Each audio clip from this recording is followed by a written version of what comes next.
Again. My turn. Kuya Star. No, it's me. Okay. Kuya, what's kuya? Kaya kita kang baka. Bantay, maigo mo na iyang clip ha.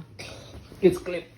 Ayun po. Ha, dula ni, kang ako ni, kang tuta ni, and kang mami ni. Ha? Ano? Ingon ka kang papang na. Kang papang na. Nganong kang papang man na? Dili ni mo ha. Nganong kang papang? O lagi, nganong kang papang man na? Kay kani mo ha. Sa maning green. Sa maning green. That's yummy also. Try it. Do you like the birak?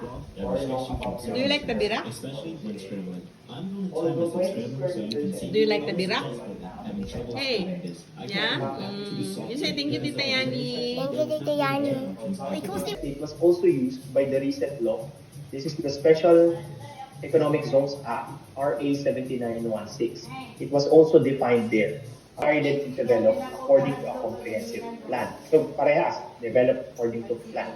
Under Unified Continuous Management. So merong isang controlling body and with provisions for basic infrastructure and reuse and where such industry or factory is located. So factory plot ang binibenta natin.